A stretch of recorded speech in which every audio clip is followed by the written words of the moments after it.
Nous sommes ravis de vous retrouver aujourd'hui pour ce dernier webinaire de la saison organisé entre la Maison Bleue et l'Open. Et nous allons ce midi discuter ensemble d'un sujet qui évidemment est un petit peu à l'ordre du jour, à savoir essayer de répondre si l'idée des cadeaux connectés est-elle ou non une bonne idée. Alors, évidemment, vous allez voir, je vais vous faire un rapide petit état des lieux. Et l'idée, c'est qu'on puisse après basculer en mode questions-réponses, comme à chaque fois, pour pouvoir prendre toutes vos questions et essayer de vous apporter des réponses les plus précises possibles. Alors, je vous propose peut-être de débuter tout de suite et je vais vous montrer un petit peu ce que nous pensons de cette idée des cadeaux connectés avec les équipes de l'Open. Alors, évidemment, le premier point à savoir, c'est que quand on parle des cadeaux connectés, ce que l'on ne peut qu'observer depuis nombreuses années, c'est tout simplement qu'il s'agit d'un marché en pleine croissance qui représente beaucoup d'argent. Vous doutez bien que s'il y a une demande, c'est aussi que l'on est capable de soutenir cette offre. Ça représente quand même plus de 34 milliards de dollars de marché. Et selon toutes les expertises que nous avons pu observer, ça représente un taux de croissance quand même de 26% jusqu'en 2029, 26% annuel.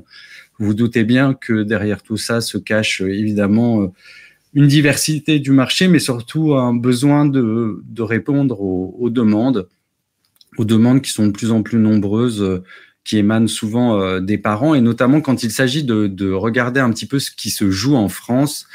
Eh bien, le marché, il est surtout tiré par le haut par les jouets éducatifs et interactifs qui sont de plus en plus appréciés par les parents. Et nous allons tout de suite évoquer un petit peu lesquels ensemble. Alors, on a essayé de regarder un peu quelles étaient, pour préparer ce webinaire, les tendances actuelles du marché à la veille des fêtes de fin d'année. Et ce que l'on observe, c'est que tout simplement, il y a une très grande diversité. Et si l'on s'attache à regarder les jouets connectés qui semblent plébiscités par les familles cette année, on en retrouve plusieurs.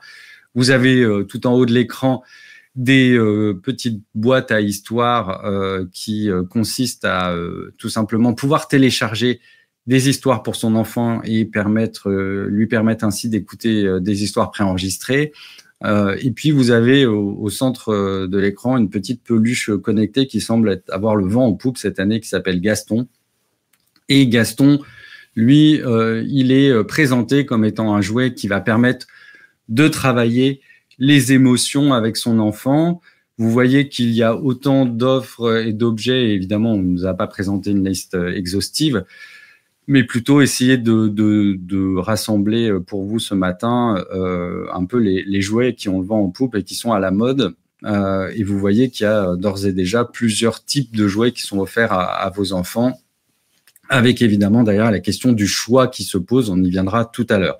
Et puis vous voyez également en bas de l'écran, on vous a mis volontairement les exemples de jouets à la mode qui s'adressent plutôt pour des enfants un peu plus âgés, à partir de 8-9 ans, et dont on voit bien que l'aspect publicitaire et volonté des fabricants de jouets d'essayer un petit peu de vous saisir et de vous donner envie de les acheter, tout simplement repose sur vraisemblablement vos enfants qui vont vous attraper par le bras et vous réclamer de pouvoir bénéficier de ces jouets prochainement.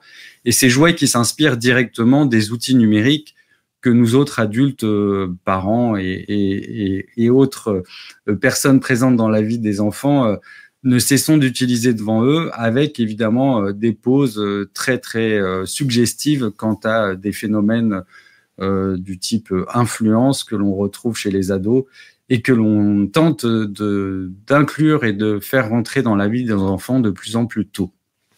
On y viendra évidemment et j'espère que vous aurez des questions sur ce point tout à l'heure.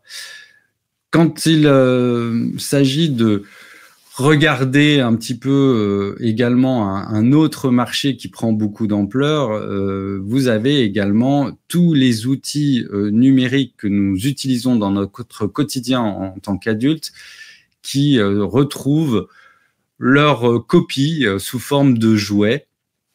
Vous avez à gauche de l'écran les fameux smartphones sous forme de jouets qui sont des pâles imitations des outils que nous utilisons tous les jours. Et ces fameux smartphones sont désormais accompagnés. J'ai trouvé cette petite découverte il y a quelques temps et j'avoue que je suis tombé de ma chaise. Vous avez à droite de l'écran un célèbre fabricant de jouets en bois, dont je tairai le nom, qui n'a rien trouvé de mieux que de nous inventer, je cite le nom de ce jouet, le poste de télétravail pour enfants en bois. Donc on voit bien que là, on est vraiment dans une logique purement marketing, c'est-à-dire que ça vient séduire un marché, enfin en tout cas, ça vient séduire des potentiels acheteurs qui sont sensibles aux enjeux écologiques et on va utiliser plutôt des jouets en bois. Pour autant, la question se pose, me semble-t-il, de savoir quel est l'enfant qui aujourd'hui, à l'âge de 2-3 ans, va réclamer un poste de télétravail. C'est quand même assez questionnant et on voit bien que les fabricants de jouets ne cessent de redoubler d'ingéniosité pour tenter de s'emparer de marchés toujours en pleine expansion, avec derrière la question des aspects motivationnels. Qu'est-ce qui nous pousse à acheter et à vouloir tout simplement transférer dans la vie de nos enfants des pâles copies des outils numériques que nous utilisons au quotidien dans notre vie personnelle ou professionnelle. Alors, si on essaie un petit peu de résumer, nous, les questions qui nous reviennent quand on va à la rencontre des familles et qui nous partagent un petit peu leur expérience compliquée à gérer cette pression de pouvoir par moment résister ou non aux demandes de nos enfants, il y a évidemment l'aspect pression sociale, pression du groupe, pression de faire comme les autres qui revient très souvent. Et ça, c'est quelque chose qui n'est évidemment pas simple de mettre en œuvre. Mais je pense que quand on est parent, la question à se poser, et puisque vous êtes les mieux à même pour connaître vos enfants, et c'est tout simplement, est-ce que ce jouet, qu'il soit connecté ou non, tout simplement, est-il intéressant pour mon enfant et surtout va-t-il lui convenir ? Et l'idée, c'est, me semble-t-il, aujourd'hui d'essayer de s'affranchir un petit peu des pressions groupales. N'oublions pas que tous nos enfants sont différents, que ce soit au sein d'une seule et même fratrie, mais aussi les petits voisins sont évidemment pas les mêmes que nos enfants à nous. Et l'idée, c'est de se faire son propre avis, tout simplement en essayant d'interagir avec son enfant et en lui posant les bonnes questions et sans tomber forcément dans une sorte de mimétisme qui pourrait nous enjoindre à faire des choix que l'on pourrait regretter par la suite. Évidemment, la deuxième question qui arrive tout de suite immédiatement après, c'est comment éviter les choix qui ancrent de mauvaises habitudes dès le plus jeune âge de l'enfant. On sait très bien que les enfants, notamment en bas âge, fonctionnent beaucoup par mimétisme. Et l'idée, me semble-t-il, quand on est face à ce choix délicat, surtout que l'on sait très bien comment ça fonctionne, les cadeaux à la fin de l'année, pour les fêtes de fin d'année, on fait des listes, on les partage, et puis parfois, certains membres de notre famille tout simplement décident de faire fi de nos choix et d'imposer un jouet qu'ils ont vu par eux-mêmes. Et évidemment, l'idée, me semble-t-il, qui est derrière tout ça, c'est de se poser la question, ce jouet va-t-il générer des interactions avec mon enfant ou bien va-t-il, quand il s'agit d'être une pâle copie d'outils numériques, peut-être lui transmettre des mauvaises habitudes ou tout simplement ancrer dans sa vie quotidienne des sortes de mimétismes qu'il sera tenté de reproduire et dont on sait en plus qu'une fois qu'ils sont ancrés dans la petite enfance, il est très, très difficile de se défaire. Et ça, c'est vraiment une question qui revient très souvent, mais qui, me semble-t-il, est essentielle à se poser, à savoir les critères motivationnels en lien avec la maturité de son enfant et ses envies, et c'est surtout ses besoins. Et ça, vous êtes les plus à même, en tout cas, de savoir ce dont votre enfant a besoin. Et puis, évidemment, la dernière question, c'est comment bien accompagner les premières utilisations. Et là, ce qu'on observe depuis déjà de nombreuses années, et les études proposées par l'Open depuis de nombreux mois montrent déjà que Eh bien, le numérique et surtout la manière dont nous autres adultes nous l'utilisons face aux enfants, mais également face à la manière dont on peut l'introduire dans la vie de nos enfants, a plutôt tendance à générer des espaces de vie où les interactions sont souvent entre les parents et les enfants sont souvent de moindre qualité et de beaucoup moins nombreuses qu'avant, ce qui pose évidemment tout un tas de problèmes et de questions quant au développement de l'enfant, puisqu'on l'a vu sur tous les webinaires qu'on a fait ensemble cette année. Souvent, le point commun de ces webinaires était la nécessité de recouvrer une forme d'interaction plus présente dans la vie de nos enfants, tout simplement parce que l'on sait aujourd'hui, grâce au développement des neurosciences, et pour celles et ceux qui n'ont pas assisté au premier webinaire que nous avions fait cette année avec le neuroscientifique Grégoire Borges, je vous invite à aller voir le replay en ligne pour pouvoir écouter ses conseils et ce que nous apprennent les neurosciences. C'est très passionnant. Et ces neurosciences sont très claires. Aujourd'hui, voilà, ce que l'on sait sur le développement du cerveau de l'enfant, c'est qu'avant tout, il a besoin d'être en lien évidemment avec ses parents, mais avant tout aussi en lien avec son environnement, quel qu'il soit, et de pouvoir interagir avec. Et évidemment, tous ces outils numériques, qu'ils soient sous la forme de jouets ou autres, viennent interférer dans la vie des enfants et dans ces interactions qui se retrouvent à être de moindre qualité. Alors, si on essaye, on n'aime pas trop donner des conseils à l'open parce que c'est vrai qu'on estime que chaque enfant et chaque famille est différent. Néanmoins, si c'est quelque chose qui nous est très souvent réclamé par les familles. Donc là, on a essayé de synthétiser un peu quelques grandes idées qu'on pourrait vous faire passer face à la question du webinaire d'aujourd'hui, qui est, je vous le rappelle, est-ce que les jouets connectés sont une bonne idée ou non? Le premier élément qu'on voulait vous partager, c'est avant tout, me semble-t-il, de questionner ses motivations. Aujourd'hui, qu'est-ce qui fait que j'ai envie d'acheter ce jouet pour mon enfant? Est-ce, comme on vient de le dire, une pression groupale? Est-ce dans son intérêt? Est-ce qu'il nous l'a réclamé? Est-ce une pression familiale? Et est-ce que surtout, il va être en capacité de pouvoir jouer avec et de s'y intéresser? Est-ce que moi, je vais prendre du plaisir à jouer avec lui, avec ce jouet? Ça, ce sont des questions essentielles en lien avec ce qu'on vient de se dire, et notamment la dégradation des interactions parents-enfants dans cette société ultra connectée. Le deuxième point qui nous semblait évident d'aborder avec vous ce matin, c'est tout ce qui concerne évidemment la maturité des enfants et la nécessité d'adapter les équipements, quels qu'ils soient, qu'on leur confie, et y compris quand il s'agit de jouets. Là, je dirais que, et c'est ce qui renvoie au fait qu'être parent, c'est pas toujours très simple, mais c'est en jouant avec lui, en s'intéressant à sa maturité émotionnelle, affective, que vous serez à même de pouvoir choisir les jouets qui lui correspondent et de prendre du plaisir de jouer avec lui. Et ça, c'est le troisième conseil qui nous semble assez évident et dont on parle très peu, mais à bien y réfléchir.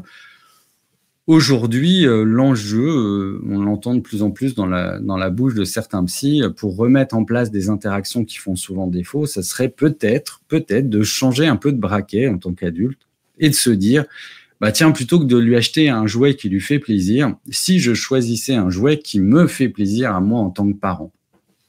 Je pense qu'aujourd'hui, un enfant tout petit, peu importe le jouet qu'on lui donne, je vais vous partager une anecdote. On a déjà toutes et tous vécu ce type de situation où on est très fiers de se retrouver au pied du sapin avec le plus gros paquet et on scrute le regard de notre enfant qui se rue sur ce paquet géant en se disant c'est le plus gros de la pile et ça va être génial. Et puis l'enfant déballe le paquet devant nous et retire les objets que contient le carton, et plutôt que de jouer avec le contenant, avec le contenu, va jouer avec le contenant, et il s'en va jouer avec le carton dans son coin. Évidemment, tout ça est assez symptomatique de comment fonctionne l'enfant. L'enfant, surtout lorsqu'il est petit, il est plutôt en recherche de plaisir à pouvoir être avec ses parents, à pouvoir échanger avec eux, interagir. Et peu importe le support qui lui est proposé, du moment qu'il y prend du plaisir et surtout que ce plaisir se traduit une fois encore par des bons moments passés ensemble, puisque n'oubliez pas que le cerveau du jeune enfant retient surtout les moments les plus fréquemment vécus et pas forcément toujours les moments les plus agréables pour lui. Et donc, la nécessité d'ancrer des bonnes habitudes est évidente quand on dit ça. Et peut-être, réfléchissons ensemble à peut-être pourquoi pas changer, ne pas céder aux sirènes des fabricants de jouets, mais plutôt choisir des jouets qui nous font plaisir, ce qui nous incitera de facto à pouvoir passer et à être tenté de jouer et d'interagir avec notre enfant. Après, évidemment, vous l'avez vu dans la courte présentation que j'ai faite tout à l'heure, il semblerait qu'en France, les parents privilégient plutôt des jouets qui favorisent une forme de transmission ludopédagogique avec des contenus aux promesses toujours plus séduisantes, à savoir, soi-disant, des jouets qui vont permettre de développer l'apprentissage des langues, de développer les émotions des enfants, etc., etc. Sachez que tout cela est simplement du marketing. Quand vous voyez écrit en rouge sur une boîte de jouets validée par des psys ou des psychomoteurs, etc., c'est à ce moment-là qu'il faut commencer à se méfier, parce que jusqu'à présent, lorsqu'on regarde ce que nous apprennent les recherches scientifiques, il n'a jamais été démontré qu'un jouet, quel qu'il soit, pouvait permettre ce type d'acquisition de compétences. Et vous voyez très bien où je veux en venir.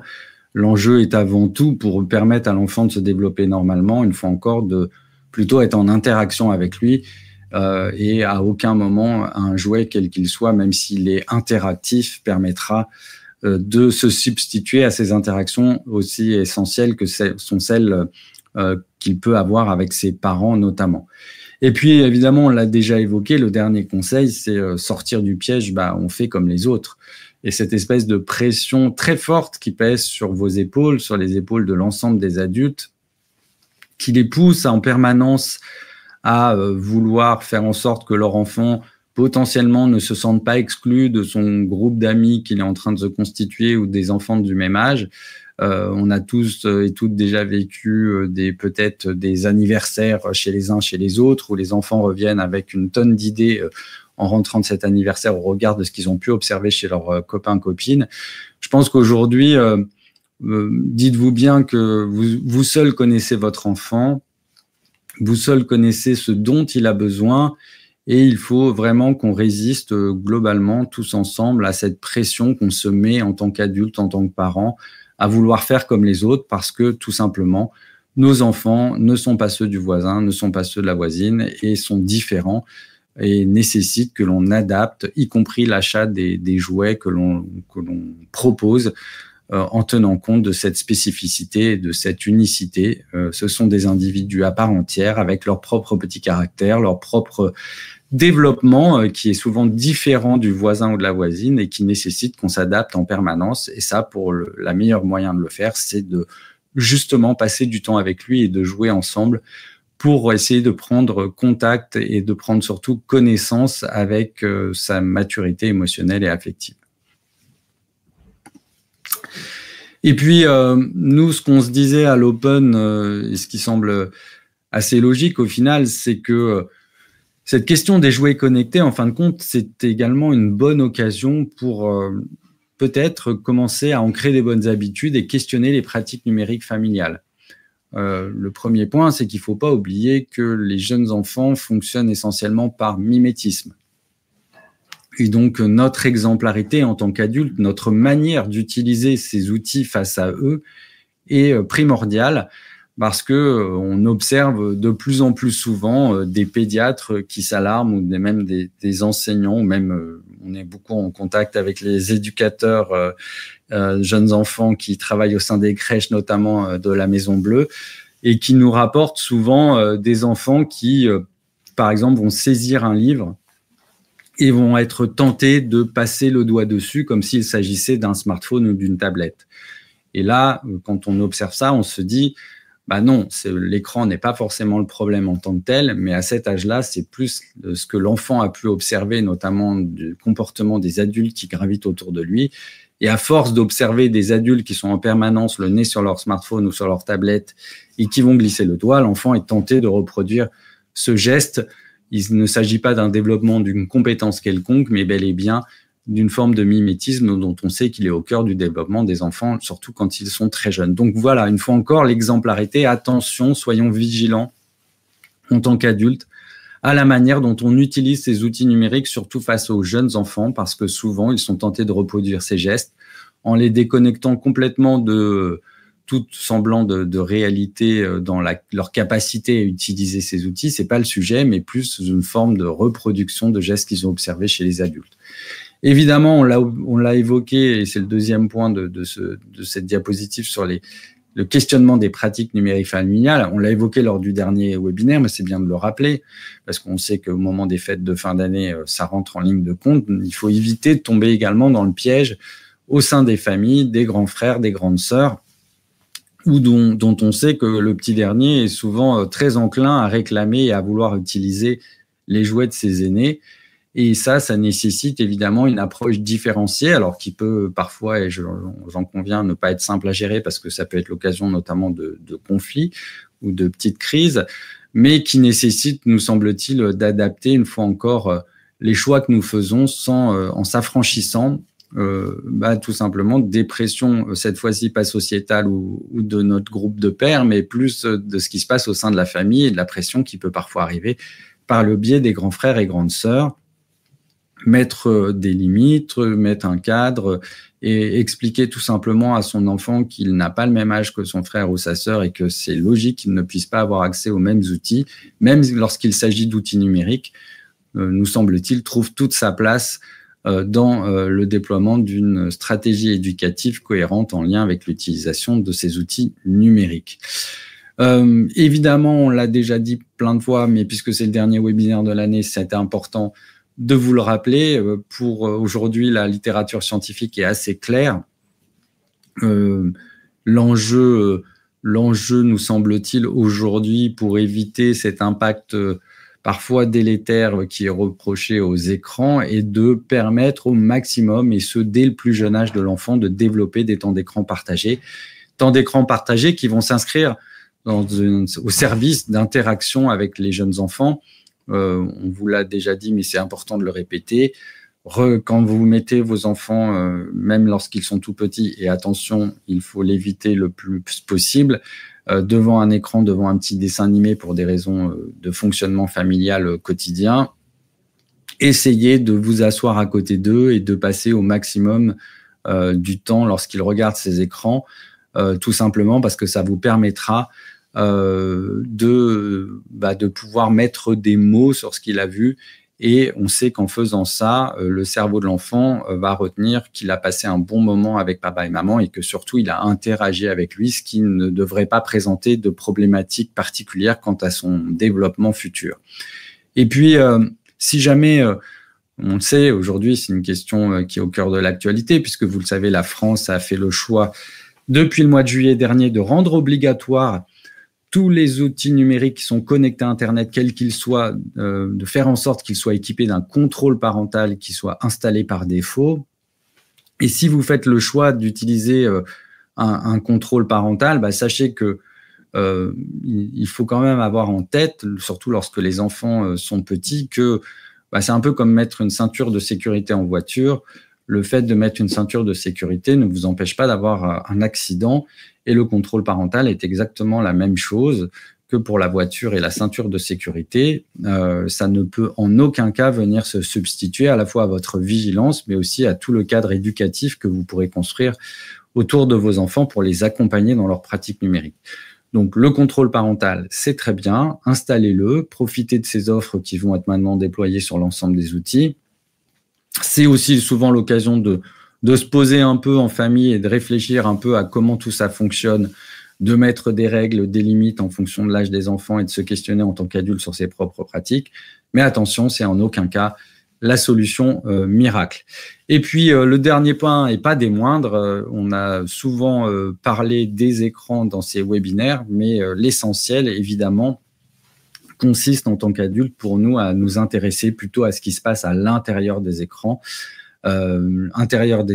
qui va nous permettre de jauger de la maturité de l'enfant et d'adapter les contenus et là on parle non plus de contenant, mais bel et bien de contenu, et c'est vraiment l'essentiel dans l'éducation numérique, y compris avec les tout petits, de s'intéresser au contenu en s'assurant qu'ils sont adaptés à l'âge de notre enfant et à sa maturité émotionnelle et affective.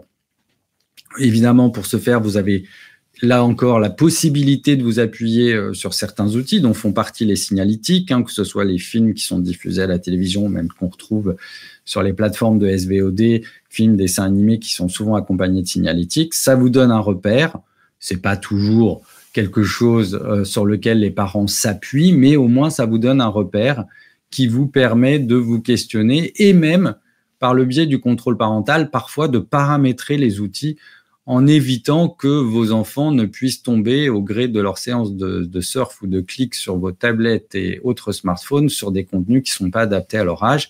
Donc, n'hésitez pas aussi à vous appuyer sur cette signalétique, même si, une fois encore, elle ne peut en aucun cas se substituer à ce que vous connaissez de vos enfants, et c'est en s'asseyant à côté d'eux que vous en apprendrez le plus.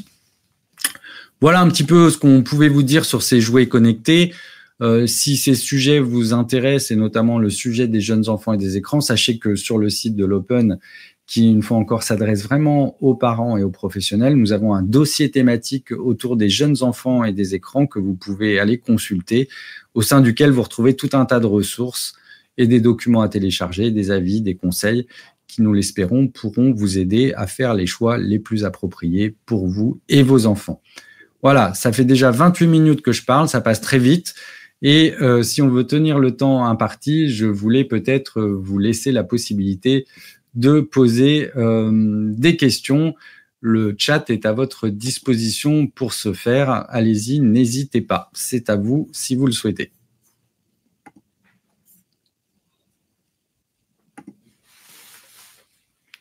Est-ce qu'il y a des questions ?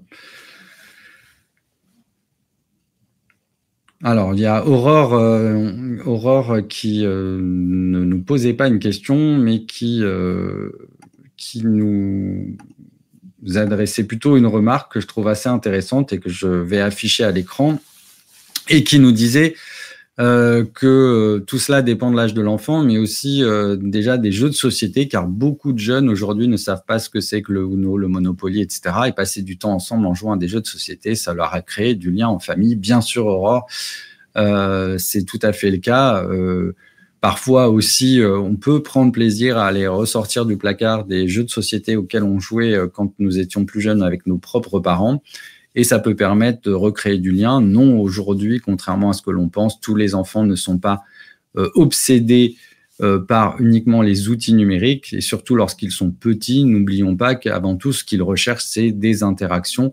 Et plus ces interactions seront riches et variées, et plus cela leur permettra de grandir sereinement tout en développant toutes les compétences dont ils auront besoin par la suite. Alors, j'ai une question de Marie-Caroline que je vais afficher. Pour apprendre aux enfants à utiliser les technologies actuelles, quels jouets recommanderiez-vous? Merci pour cette bonne question qui n'est pas simple. Écoutez, aujourd'hui, tout dépend ce qu'on appelle utiliser les technologies actuelles. Il est vrai que si l'enjeu est de permettre peu à peu de faire entrer les outils numériques dans la vie de vos enfants, je pense qu'il faut déjà tenir compte de leur âge. On évite quand même globalement les écrans avant 3 ans, ça vous le savez, ce sont toutes les recommandations officielles. Mais si jamais vous êtes tenté de le faire, eh bien, essayez de trouver des dessins animés ou des supports avec lesquels vous aurez plaisir à vous asseoir à côté de votre enfant pour pouvoir justement mettre en place ces fameuses interactions que nous évoquions tout à l'heure. Après, bien sûr, quand les enfants grandissent, souvent, on n'y pense pas, mais nous, ce qu'on recommande à l'Open, c'est parfois plutôt de privilégier, par exemple, l'appareil photo numérique, un petit appareil photo numérique, mais qui ne soit pas forcément sous forme de jouet. On en trouve maintenant qui ne sont pas très chers. L'appareil photo numérique, pourquoi? Parce que l'appareil photo numérique, l'enfant va être rapidement tenté de prendre tout un tas de photos très rapides de tout son environnement. Et là, avec nos yeux d'adultes, quand il va nous montrer les photos, ça va quelque part nous montrer symboliquement un petit peu comment il perçoit son environnement, ce qu'il observe. Alors, évidemment, il ne faut pas s'attendre à des chefs-d'œuvre, hein, ce n'est pas le sujet, mais ça vous donnera une représentation imagée de ce que perçoit votre enfant. Et puis, l'appareil photo numérique, lorsque l'enfant grandit, c'est surtout aussi l'occasion de le préparer plus tard à l'utilisation des outils numériques et notamment d'aborder des questions essentielles. Alors évidemment, en adaptant son discours à l'âge de l'enfant, mais autour du droit à l'image, parce qu'évidemment, notre enfant, un jour, va être tenté de prendre des photos qu'il n'aurait pas dû prendre, du type je rentre dans la salle de bain et pendant que papa et maman sont en train de prendre leur douche, et je vais prendre une photo. Et donc, ça permet de discuter du fait de comment et dans quel contexte utiliser ces images, mais aussi de pouvoir aborder des questions dès le plus jeune âge de l'enfant autour de l'intimité, qui sont des sujets assez essentiels et dont on parle trop peu, et qui les prépareront plus tard, lorsqu'ils seront adolescents, à utiliser à bon escient, notamment les réseaux sociaux. Et ça, c'est des choses qu'on peut ancrer très facilement et très rapidement dans la vie des jeunes enfants. Donc voilà, l'appareil photo numérique, c'est un outil dont on parle peu, mais qu'on trouve plutôt adapté à mettre en place une éducation numérique progressive et de manière très intéressante pour les enfants. On a une question de Nacera qui nous dit « Quels sont les dessins animés que vous pouvez nous recommander? Merci ». Écoutez, Nacera, c'est toujours délicat d'être dans une logique de prescription parce qu'une fois encore, comme je l'ai expliqué, vous le savez, ce que je pourrais vous conseiller fonctionne peut-être avec certains enfants, mais peut-être pas avec les vôtres. Et donc, l'enjeu, me semble-t-il, c'est d'essayer. D'essayer en tenant compte, évidemment, de l'âge de votre enfant. Hein. L'idée, c'est pas de les mettre face à des mangas dès qu'ils ont 3 ans, mais tout simplement d'essayer des petits dessins animés et de regarder et de s'asseoir à côté de son enfant et de regarder comment il réagit. Ça va vous permettre d'en savoir plus sur sa maturité émotionnelle et affective. Ça va vous permettre par la suite d'adapter les contenus en fonction de ce que vous aurez pu observer. Et puis, vous allez ancrer des bonnes habitudes familiales. Parce que si je vous parlais, par exemple, du Roi Lion, il y a des enfants de 2 ou 3 ans qui ont déjà vu un certain nombre de fois le Roi Lion et pour lesquels ça se passe pas trop mal.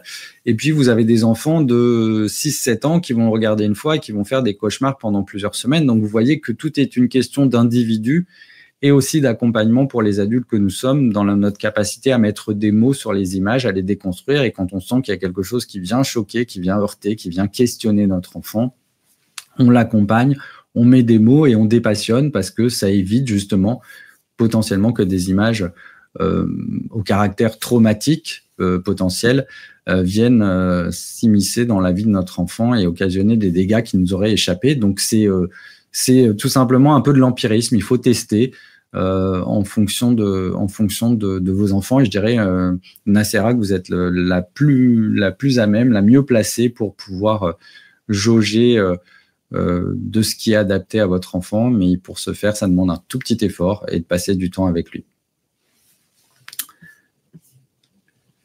Est-ce qu'on arrive, il nous reste peut-être quelques secondes si on veut tenir les délais. Concernant les dessins animés, j'ai entendu parler de la vitesse des images. Oui, vous avez raison, Elliot.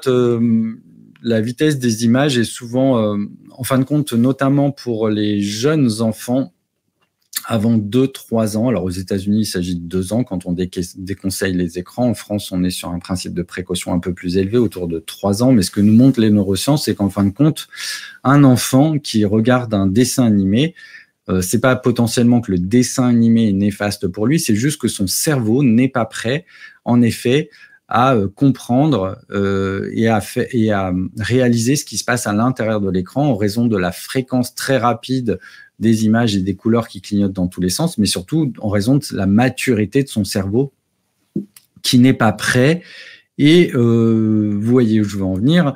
L'enjeu est de se dire qu'en final, c'est donc, puisque son cerveau n'est pas prêt, il n'est pas capable d'interpréter ce qui se passe sur un écran, contrairement à ce que l'on pense, c'est que tout simplement, ça n'a aucun intérêt pour lui et l'enjeu est de trouver d'autres choses puisque tout temps d'écran mis en place avant cet âge peut potentiellement être un peu du temps de perdu par rapport à d'autres activités qui lui seraient plus essentielles et plus propices à son développement. Donc, en effet, vous avez raison, la fréquence des images est assez souvent mise en cause, mais elle est globalement liée au fait que le cerveau de l'enfant n'est pas prêt à tout simplement comprendre ce qui se passe dans un écran avant 3 ans, d'où les préconisations officielles.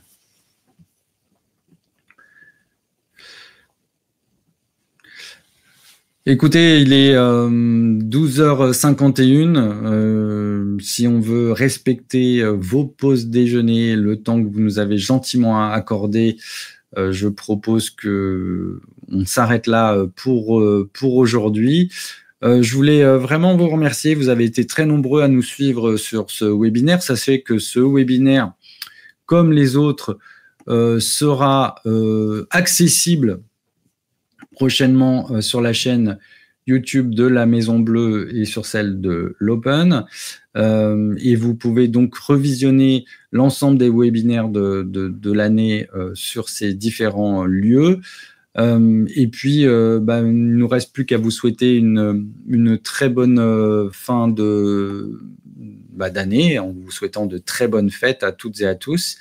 Et puis, on sera content de vous retrouver en 2025 pour la suite de nos aventures communes. Et je en profite pour remercier évidemment toutes les équipes de la Maison Bleue pour leur confiance et cette démarche qui me semble très intéressante et qui permet d'échanger avec vous au cours de ce cycle de webinaires.